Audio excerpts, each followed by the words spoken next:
Oke anak-anak, sekarang kita sudah masuk di subtema yang keempat. Kita sama-sama buka halaman 132 ya, perkembangan transportasi di darat ya. Nah, Miss bacakan, Miss minta tolong kalian perhatikan. Perkembangan transportasi di darat. Dalam sejarah manusia, perjalanan jauh telah dilakukan sejak zaman purba. Pada waktu itu manusia purba melakukan perjalanan dengan berjalan kaki. Setelah mampu menjinakkan hewan liar, maka transportasi manusia semakin mudah dengan menunggangi kuda, ya, kemudian sapi atau unta. Perkembangan transportasi menggunakan alat mulai berkembang dengan adanya penemuan roda. Dengan memanfaatkan roda, manusia lebih mudah memindahkan barang. Pada masa ini manusia mulai membuat gerobak yang ditarik hewan. Teknologi transportasi berkembang pesat setelah dibangunnya jalan-jalan. Dengan adanya jalan, perkembangan teknologi transportasi memasuki babak baru dengan ditemukannya sepeda. Beraneka jenis sepeda pun menjadi populer kala itu. Alat transportasi bermesin mulai bermunculan setelah ditemukannya mesin uap. Mesin uap memiliki kekuatan yang cukup untuk menarik serangkaian gerbong besi yang kita kenal sebagai kereta ya. Kemudian mobil beroda 3 dengan mesin uap menjadi mobil pertama yang diciptakan. Sepeda motor muncul setelahnya berupa sepeda kayu. Beroda 4 yang diberi mesin. Perkembangan teknologi transportasi terus mengalami penyempurnaan hingga menjadi kendaraan-kendaraan yang ada sekarang. Kalian bisa lihat di halaman 131 ya, yang ini ya. Ini adalah transportasi yang pertama. Udah. Lalu yang kedua, ini adalah sepeda. Kemudian yang ketiga, ini yang sudah dikasih roda 3 ya. Dan yang ini yang keempat, yang terakhir ini yang sudah dibangun dengan jalan raya, itu adalah transportasi yang kelima. Lalu kalian tolong buka halaman 136 pelajaran matematika. Nah, di sini ada sebuah persegi panjang ABCD ya.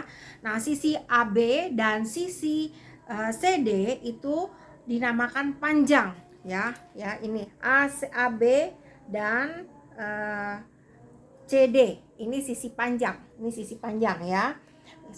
Jadi AB sama dengan CD. Kemudian sisi lebarnya yang ini ya, yaitu sisi BC dan AD, ini adalah sisi lebar yang dinamakan lebar ya, yaitu jadinya BC sama dengan AD. Ini sama. Nah, rumusnya jadi keliling persegi panjang sama dengan sisi tambah sisi tambah sisi tambah sisi.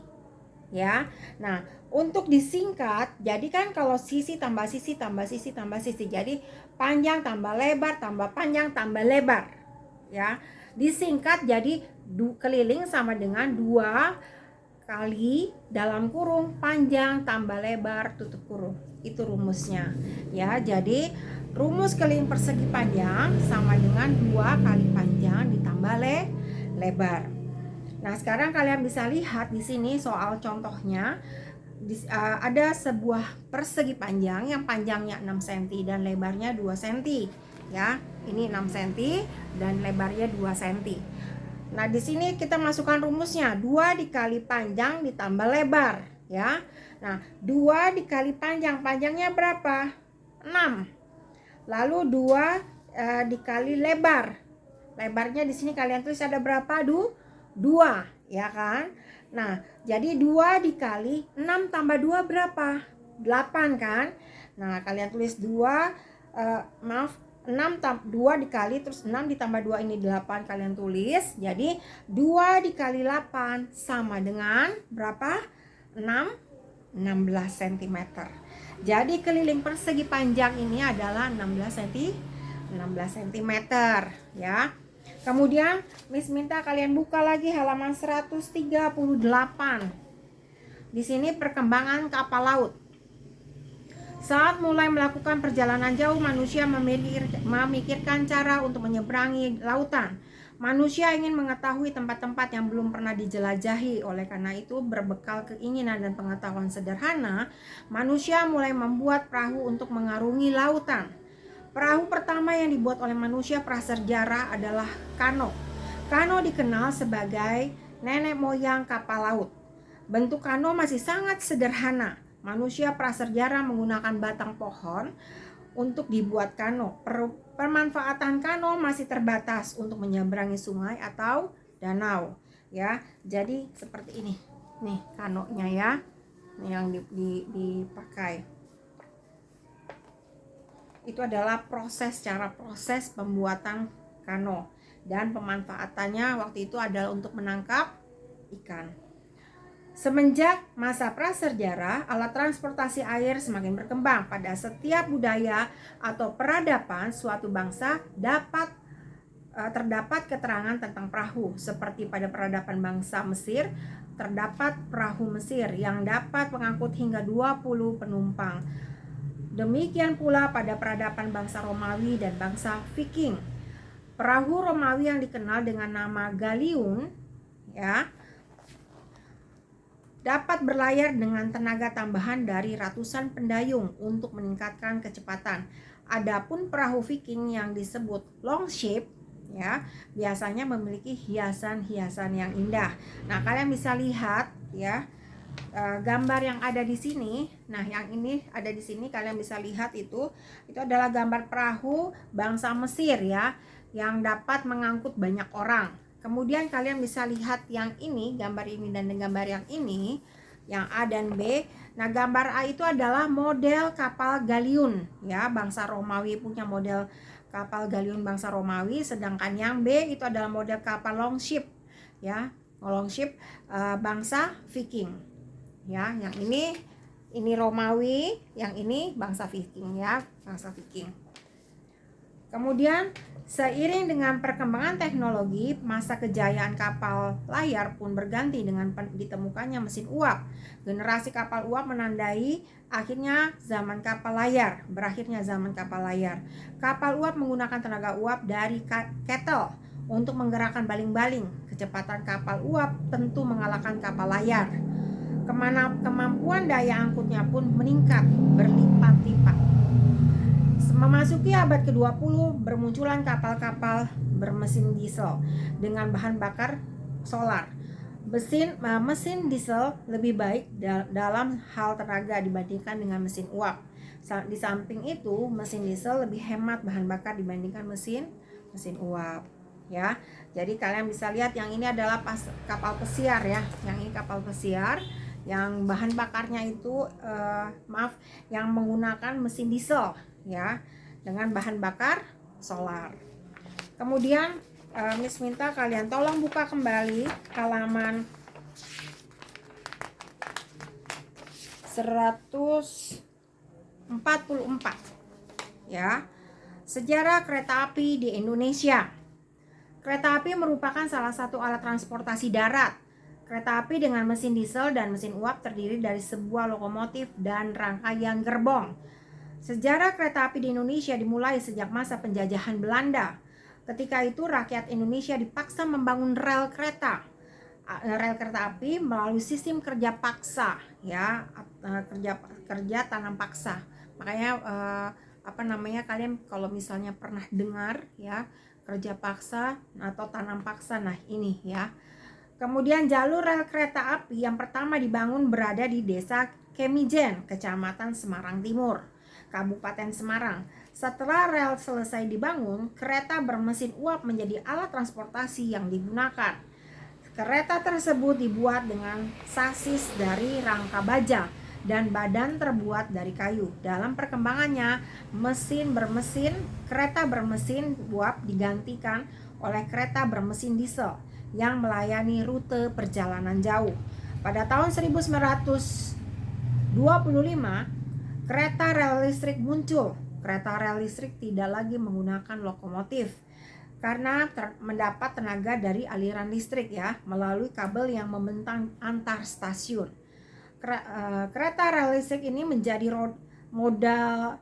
menjadi moda transportasi untuk melayani rute jarak jauh, jarak dekat ya, rute jarak dekat. Mereka yang hendak ke kantor, ke sekolah, ke pasar bisa menggunakannya. Nah, kini pemerintah sedang mengembangkan sarana transportasi baru berbasis kereta, yaitu LRT atau MRT. Nah, ini sudah ada ya, sekarang sudah ada, sudah dibangun. Kemudian mungkin di antara kalian juga sudah menggunakannya ya. Kemudian lanjut, untuk mengetahui sejarah lebih lengkap tentang kereta api, kita bisa mengunjungi Museum Kereta Api di Ambarawa.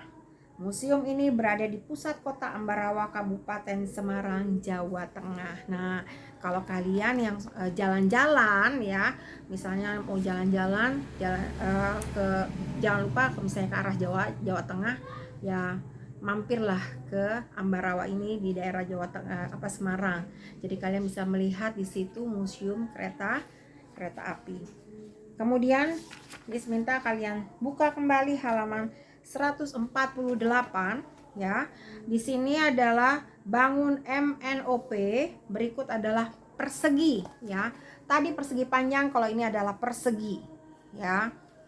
Nah, keliling persegi dapat dicari dengan menjumlahkan keempat sisinya ya. Jadi sisi ini, dan sisi ini.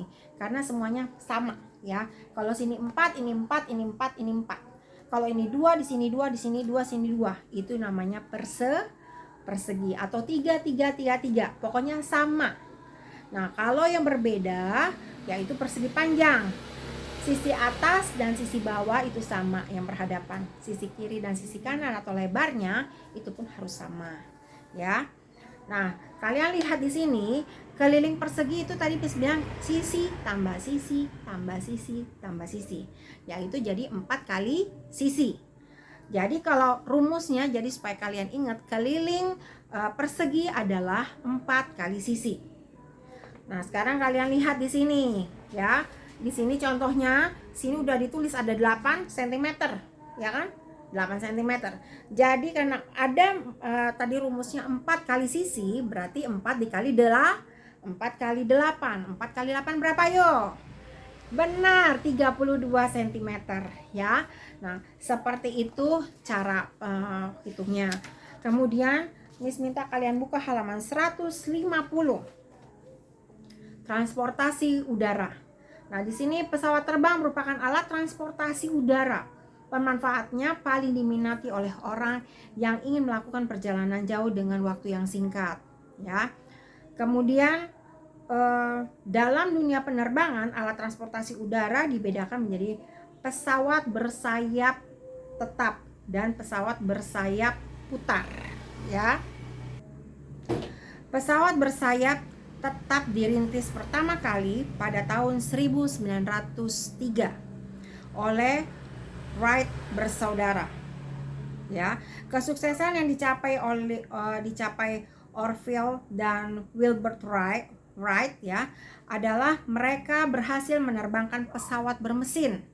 Pesawat tersebut dapat mengudara setinggi 36 meter selama 12 detik.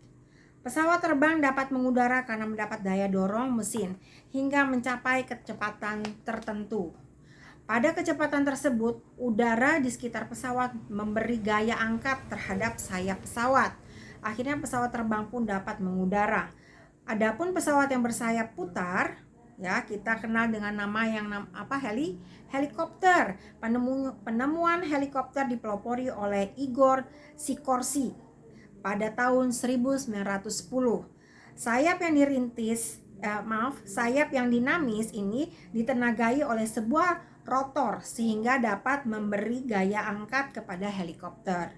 Dibandingkan pesawat bersayap tetap, helikopter mampu terbang vertikal sehingga tidak membutuhkan landasan pacu yang panjang. Di samping itu, helikopter dapat terbang diam atau bergerak mundur, ya. Nah, seperti ini helikopter. Nah, ini adalah contoh percobaan terbang ya, percobaan terbang oleh Wright bersaudara ini ya di tahun 1905.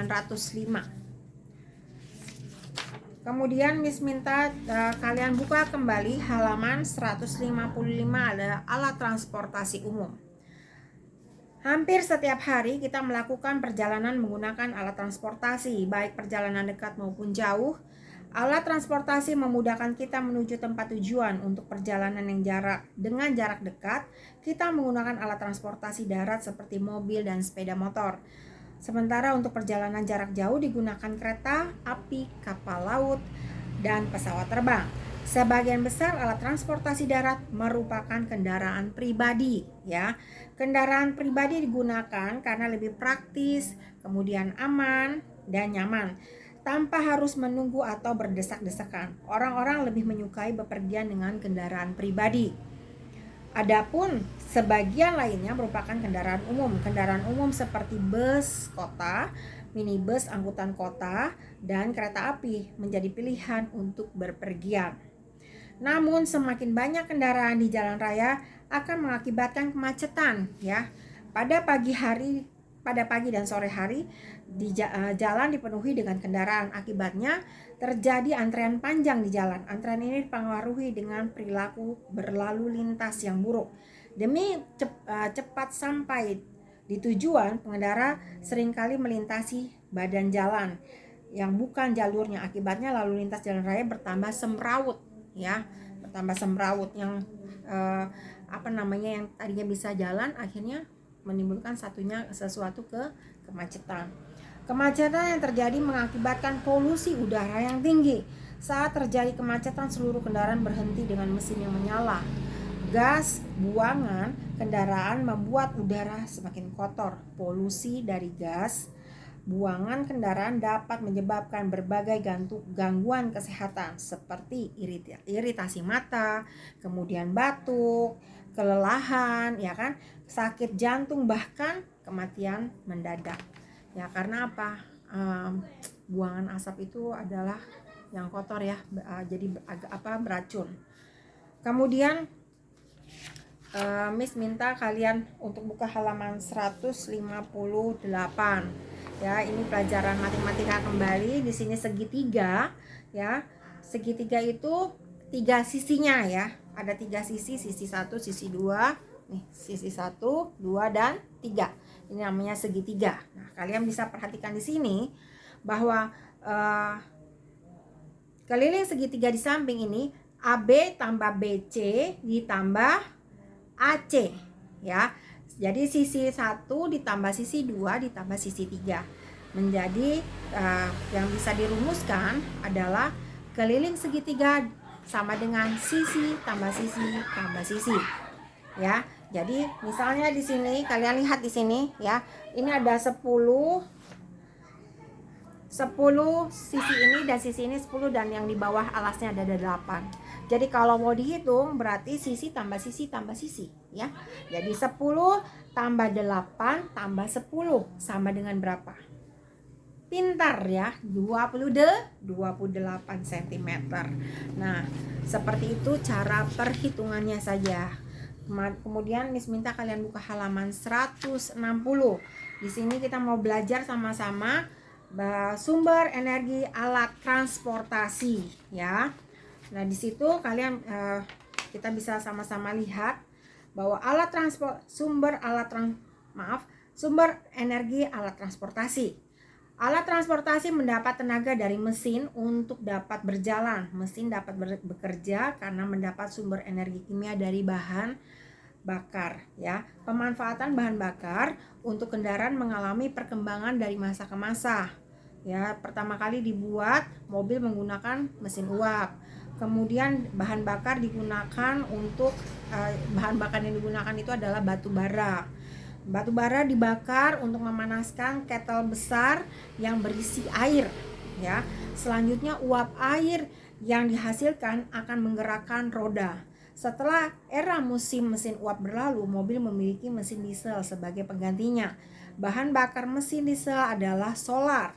Solar dialiri ke dalam mesin dan mengalami pembakaran sehingga dapat menggerakkan roda mobil. Setelah mesin diesel, muncullah mesin dengan bahan bakar bensin. Mesin bensin menghasilkan suara mesin yang dan tingkat polusi yang lebih rendah dibandingkan mesin diesel.